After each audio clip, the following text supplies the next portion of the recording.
जो मैं बताना जी, चाहूँगा, जी, महाराज जी के जीवन से जो हम सीख ले सकते हैं। स्वामी विवेकानंद जी ने अपने जीवन में कहा है कि हम समाज से कम लेकर के अगर ज़्यादा उसको दे पाए तो हमारा जीवन सफल।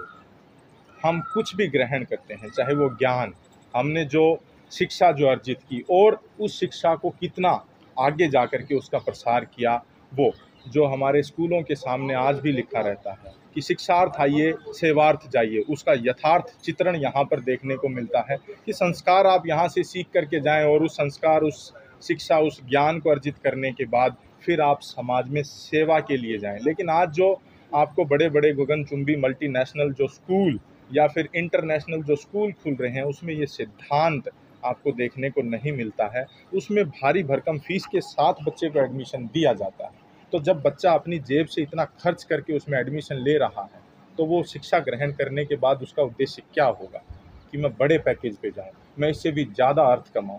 तो वो सिद्धांत यहाँ पर कतई कतई नहीं किया गया। समाज के सामने ये जीवंत एक उदाहरण है कि हम समाज के सहयोग से किस तरह से न केवल गोधन को संरक्षित रख सकते हैं, लेकिन समाज को भी एक एक सकारात्मक संदेश दे सकते हैं। यहाँ से जो गायों के बीच में सेवा करके गए, हमने 8-10 सालों में जो पीछे देखा, यहाँ से अनेकों अनेकों बच्चे पैरामिलिट्री फोर्सेस में, पुलिस में, आप देखें खेलों में, आप देखें फौज में, बहुत बच्चे चयनित हुए हैं। न केवल वो चयनित हुए हैं, उन्होंने अपनी जीवन की पहली जो जो सैलरी, जो तनख्वाह प्राप्त की है, वो इस आश्रम में गायों के बचाव के लिए, संरक्षण के लिए, विकास के लिए समर्पित कर दी। तो आप इस संदेश को किस तरह से देखते हैं? सकारात्मक ये संदेश है। आप आज जो हमारा समाज है या हमारी शिक्षा जो प्रणाली है, वो कहीं न कहीं बच्चे को सिर्फ़ पैसा, पैसा, पैसा कमाने के लिए सिर्फ़ प्रेरित करती है। जबकि ऐसा अगर समाज हम अपनी भावी पीढ़ी के लिए छोड़ कर के जाएँगे, जहाँ पर वचन की कोई कीमत नहीं। आज आप देखें, कोई बंदा अगर आपसे कोई करार कर लेता है, तो अगली ही शाम को मुकर जाता है। आप ये कह नहीं सकते कि ज़बान की आज कोई कीमत है, सिर्फ़ पैसा मात्र कीमत रह गई है। अगर हम अपने बच्चों को ऐसे समाज में छोड़ कर के जाएँगे, जहाँ पर उन्हें ये नहीं पता कौन कब अपनी कही हुई बात से मुकर जाए, तो उसका क्या आप भविष्य देख पाते हैं? तो इसलिए जो एक हमने संस्कृत में या हिंदी में जो दोहे पढ़े थे कि साईं इतना दीजिए जामई कुटुम्ब समाए, मैं भी भूखा ना रहूं, साधु न भूखा जाए। मतलब जीवन में अर्थ की हमें सिर्फ उतनी ही आवश्यकता है कि मेरा परिवार, मेरा कुटुंब, मेरा पेट भी भूखा ना रहे, और कोई आगंतुक अगर कोई आया, कोई अतिथिगण अगर आए, तो उसका भी हम सेवा सत्कार कर पाएँ। तो इतनी ही अर्थ की आवश्यकता होती है। जबकि आज कहीं न कहीं संदेश जो है वो बिल्कुल समाज में उल्टी दिशा में पढ़ाया जाता है कि जितना बड़ा आपका बंगला होगा, जितनी बड़ी आपकी गाड़ी होगी, जितने घर में नौकर-चाकर होंगे, आप उतने सफल हैं।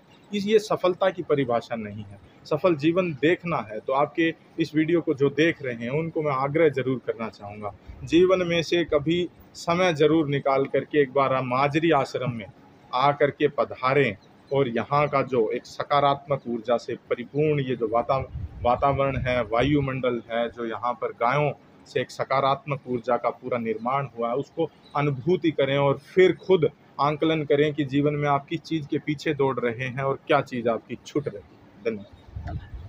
और इसके साथ ही जो है ना, हमारे गुरु महाराज जी जो ने पक्षियों को, विशेषकर मोर को और फिर गायों को इतना पसंद करते थे और समाज में आने वाली छोटी पीढ़ी पर इतना ज़्यादा ध्यान देते थे।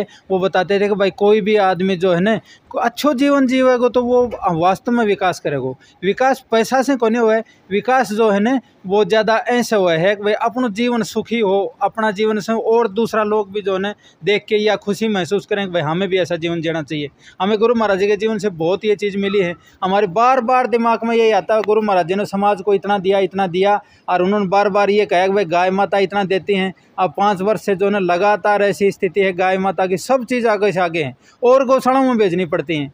बस अपने आप ही जो है बच्चे ले आते हैं, गांव के ले आते हैं, समाज के ले आते हैं, सबका सहयोग है, पर वो बिना कोई मांगे। किसी को भी ये नहीं कहा जाता कि भाई आप जो है ना 100 रुपये दो या एक खड़ का कट्टा लाओ या जो ना आप कोई चारे का वो लाओ। सब व्यवस्था जितनी भी आप देख रहे हो, सब जो ना गायों की सुंदर व्यवस्था है और भगवान खूब दया कर रखी है। बोलो सदगुरुदेव भगवान की। कहूँगा इस गौशाला का अगर दारमदार या फिर अगर पूरा निष्ठावान तरीके से, अगर कोई समर्पित तरीके से अगर इस गौशाला की सेवा में जुटे हुए हैं, तो दूसरे जो युवा साथी हैं वो उमराव हैं।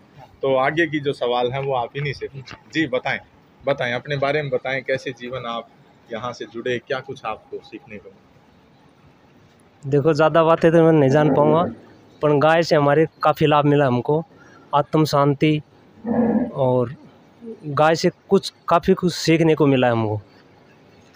और जीवन में जी, कब से आप यहाँ पर अपना जो योगदान है वो दे रहे हैं? 7 साल से लगभग। 7 साल हो गया आपको? हाँ, क्या 7 कुछ साल। उम्र है अभी आपकी?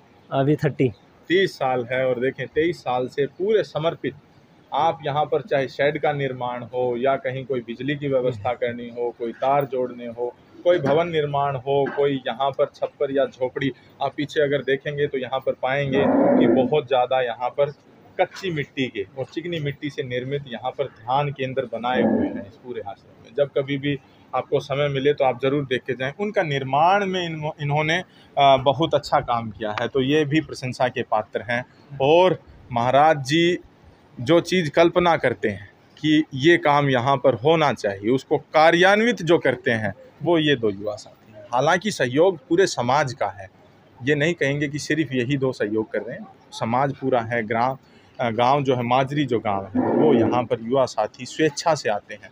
और ये जो व्यवस्था है जिसमें हमारा कोई स्वार्थ नहीं छुपा, थानों को व्यवस्थित करते हैं, इनके जो यहाँ पर बैठने उठने की जो व्यवस्था है वहाँ पर साफ़ सफाई करते हैं। ये जो खोर जिसे यहाँ पर लाश कहते हैं उसको साफ़ सुथरा, आप कभी भी यहाँ पर आएँ, किसी भी समय आएँ और आकर के खोरों में जो इनकी साफ़ सफाई है उसका एक स्वयं आकलन करें, स्वयं देखें, स्वयं जाँचें, तो आप पाएंगे कि किसी के यहाँ पर डिसिप्लिन करवाने की आवश्यकता नहीं है। ये जो आश्रम है ये सेल्फ डिसिप्लिन्ड आश्रम है, मतलब स्वयं जो व्यवस्थित होती है, स्वयं व्यवस्था। और बाहर से हमें जो व्यवस्था करवाते हैं उसको आप इस तरह से समझें कि अगर चौराहे पर रेड लाइट पर कोई पुलिस वाला अगर खड़ा है तो आप हेलमेट भी लगाएंगे और रेड लाइट से पहले रोकेंगे भीगे।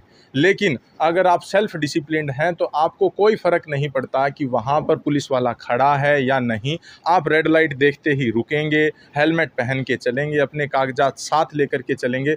तो ये जो गौशाला है या ये जो माजरी आश्रम है या महाराज जी का जो प्रभाव है वो इस तरह से है कि यहाँ पर हर कोई बंदा सेल्फ डिसिप्लिन्ड है। इतना ही नहीं, आप यहाँ पर ये जो आपका कैमरा फ़ोन है कहीं पर भी रख कर के चले जाएं, पानी पी कर के आएँ, रसोई में जा कर के भोजन ले कर के आएँ, आप पाएंगे 2 घंटे बाद जब आपको याद आया कि मैं कैमरा कहीं छोड़ आया, आप वहाँ पर जा कर के देखेंगे तो वो व्यवस्था ज्यों की त्यों आपको आपका कैमरा मिलेगा। तो यहाँ पर कोई चोरी या कोई नकारात्मक ऊर्जा इस तरह का आपको प्रभाव या इस तरह की आपको जो हरकतें हैं वो नहीं देखने